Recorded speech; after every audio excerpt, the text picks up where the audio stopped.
Welcome friends, প্রত্যেককে স্বাগত আমাদের ইউটিউব চ্যানেলে।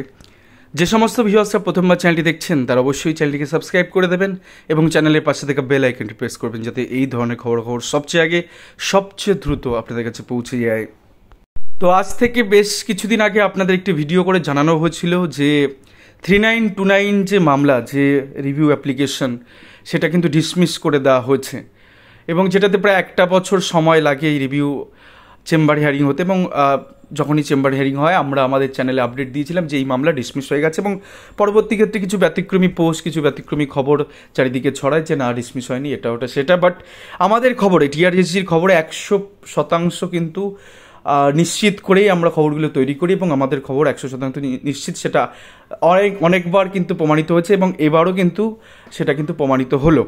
অপমৃত্যু ঘটলো 3929 শূন্য পদের, যে শূন্য পদ পেতে পারতো 16,500 রিক্রুটমেন্টে পার্টিসিপেট করা সেই সমস্ত প্রার্থী যারা সত্যিই ডিপ্রাইভ ছিলেন, সত্যিই এক্স সার্ভিসম্যান, এক্সামটেড এবং প্যারাটিচার কোটা সিট কনভার্ট হয়নি, প্রচুর বাংলা মিডিয়ামের সিট পড়েছিল এবং সেই সাথে নন জয়েনিং সিট প্রায় 1100-র কাছাকাছি নন জয়েনিং বাংলা মিডিয়ামের সিট কিন্তু পড়েছিল। সেই গোটা সিটটারই অপমৃত্যু ঘটলো সুপ্রিম কোর্টে।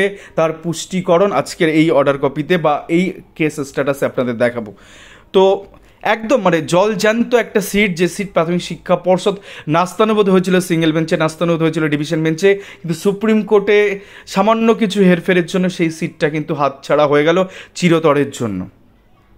সব থেকে বড় কথা, 3929 সিটটা পাওয়া যেত তখনই যদি কিনা আলাদা আলাদা টুকরো টুকরো পিটিশনাররা ভাগ না হয়ে একত্রিতভাবে তারা যদি লড়াইটা দিতেন, তাহলে এই সিট কিন্তু হামেশাই প্রাথমিক শিক্ষা পর্ষদ থেকে তারা তাদের যোগ্য অধিকার সিটটা কিন্তু তারা নিয়ে তারা আজকে সব বেতনে তারা স্কুলে কিন্তু যুক্ত হতে পারতেন। কিন্তু সেটা না করে গ্রুপবাজি, দলাদলি, কচলা কচলি, এ ওর পিছনে লাগা, এর পিছনে কাঠি করা, এই সমস্ত জিনিসের জন্য আজ কিন্তু এই সিটটা কিন্তু হাতছাড়া হয়েছে।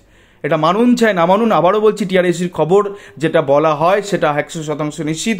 এই সিটটা শুধুমাত্র হাতছাড়া হয়ে যাওয়ার কারণ একটাই, সেটা হচ্ছে দলাদলি, গ্রুপবাজি, ধান্দাবাজ কিছু লোকজন এর মধ্যে এন্ট্রি নিয়েছে এবং বেশ কিছু ইউটিউবারের সাথে যুক্ত, যারা কারি টাকা তুলে বাড়ি টাড়ি করেছে, টাইলস বসিয়েছে, করেছে তা করেছে এবং একটা সিন্ডিকেট চালিয়েছে এই মামলা নিয়ে। সেই মামলায় আপনারা দেখতেই পাচ্ছেন যার ডায়েরি নাম্বার 29446 অফ 2024, যেটা ফাইল হয়েছিল 7/7/2024 তারিখে 8:59, অর্থাৎ প্রায় রাত 9টার সময় এটা ফাইল হয়েছিল। দেখতে পাচ্ছেন যার কেস নাম্বার 001163, যেটা রেজিস্ট্রেশন নাম্বার পড়েছে 26/5/2025 তারিখে। এখানে পরিষ্কার আপনারা দেখতে পাচ্ছেন যে 14/5/2025 থেকে চেম্বার হিয়ারিংটা সম্পন্ন হয় এবং এক্ষেত্রে প্রশান্ত কুমার মিশ্রা স্যারের ডিভিশন বেঞ্চে কিন্তু এই মামলা কিন্তু চেম্বার হিয়ারিং হয় এবং সেক্ষেত্রে ডিসপোজ করে দেওয়া হচ্ছে, অর্থাৎ মামলা নিষ্পত্তি ঘটে গেছে। কিসের বেসিসে? একদম পরিষ্কার দেখতে পাচ্ছেন, SLP permission to file SLP and appeal allowed and matter dismissed, অর্থাৎ এটাকে খারিজ করে দেওয়া হচ্ছে সুপ্রিম কোর্টের তরফ থেকে।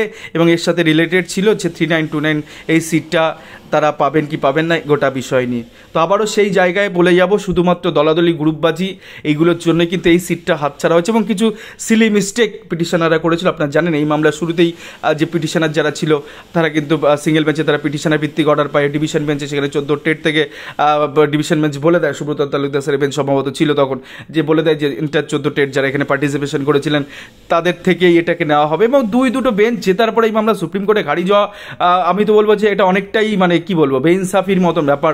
কিন্তু কিছু করার নেই, আপাতত পুষ্টিকরণ এটাই ঘটলো যে 3929 সিট কিন্তু হামেশা চিরতরে নিভিয়ে গেল, অন্ধকারে নিমজ্জিত হয়ে গেল। এই সিট আর কোনোদিন পাওয়া সম্ভব নয়। এবং এক্ষেত্রে বলে রাখি, আরও যে ঘটনাটা ঘটেছে এই মামলার দৌলতে প্রাথমিক শিক্ষা পর্ষদ এমন একটা অস্ত্র পেয়ে গেছে, তার কারণ এই সমস্ত ঋষিকেশ স্যারের বেঞ্চে সেই অর্ডারটা ছিলেন যেখানে পরিষ্কার বলা ছিল যে প্যানেল এক্সপায়ার করে যাওয়ার পরে আর কোনো রকম কোনো কিছু এখান থেকে পাওয়া সম্ভব নয়। এবং এটা শুধুমাত্র 16,500-তে আটকে থাকলো না, প্রাথমিক শিক্ষা পর্ষদের কাছে যে অস্ত্র এই আলিয়াসন মন্ডলের অর্ডার থেকে চলে আসলো, তাতে কার্যত সমস্ত নিয়োগের ক্ষেত্রে, বিশেষ করে 42-949 নিয়োগের ক্ষেত্রে, যেখানে প্রায় 23, 24, 22 সালে এসে বিভিন্ন মামলাগুলো হয়েছে, তো ওরা যদি যেটা দেখাচ্ছে যে প্যানেল এক্সপায়ার করে গেছে 2018 সাল, সেই জায়গা থেকে একটা বড় অস্ত্র, সুপ্রিম কোর্টের বড় অস্ত্র, অ্যাপেক্স কোর্টের অস্ত্র কিন্তু প্রাথমিক শিক্ষা পর্ষদ প্রত্যেকটা মাদুলি বানিয়ে প্রত্যেকটা ঘরে ঘরে যেমন ঘুরে বেড়াচ্ছিল, এবার কার্যত দাপিয়ে বেড়াবে প্রাথমিক শিক্ষা পর্ষদ। তার কারণ এই অর্ডার কপির বলে বলিয়ানো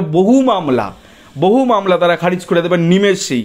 বিচারপতিকে বলে যে এই মামলায় বলেছে এই যে প্যানেল এক্সপায়ারি হয়ে যাওয়ার পরে আর কোনো রকম কোনো অ্যাকোমোডেশন কোনো ফাইলার জায়গা থাকবে না। তো একটা কঠিন একটা পরিস্থিতি তৈরি গেল বঞ্চিতদের তরফ থেকে, এবং শুধুমাত্র 16,500 না 42,000 যারা মুখিয়ে আছেন পরবর্তী ক্ষেত্রে অনেক দিন পরে এসে মামলা করে, তাদের মামলাগুলো কার্যত একদম মানে খাদে এসে দাঁড়িয়ে গেল।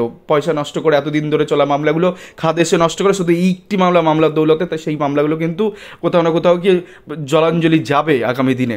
বিশেষ করে সিঙ্গেল বেঞ্চে জাস্টিস সৌগত ভট্টাচার্য বেঞ্চে যদি মামলা ওঠে, দানাদান মানে পত্রপাঠ খারিজ হওয়ার মতন অর্ডার এই আলী হাসান মণ্ডলের মধ্যে রয়েছে। এবং আপনি মানেন চান না মানে কিছু এসে না, অনলাইনে যখন মামলাগুলো শুনানি চলবে দেখে নিতে পারবেন।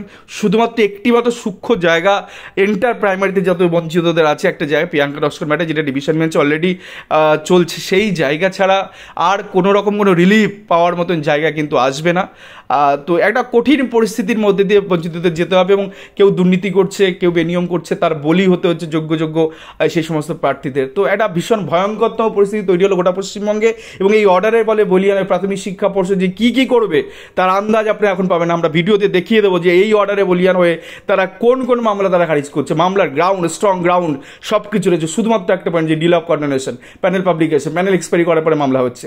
এই জায়গা থেকে কত মামলা যে অনায়াসে ডিসমিস করে দেবে প্রাথমিক শিক্ষা পর্ষদ হাইকোর্টের সামনে রেখে আপনারা কল্পনা করতে পারছে না। ভয়ঙ্করতম দিন আসতে চলেছে, যেখানে গোটা পশ্চিমবঙ্গের যোগ্য বঞ্চিত প্রার্থীদের কার্যত রাস্তা বন্ধ হয়ে যাবে। কাট অফ মামলা, 600 কাট অফ মামলা দেখবেন এরপরে ডিসমিস হয়ে যাচ্ছে।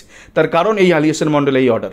শুধুমাত্র এই 16,500 এই 392 এর এফেক্ট পড়ছে না, এন্টার সমস্ত মামলার উপরে এফেক্ট পড়ে গেল, এবং এর পুষ্টিকরণ হয়ে গেল যে রিভিউ অ্যাকসেপ্ট হলো না।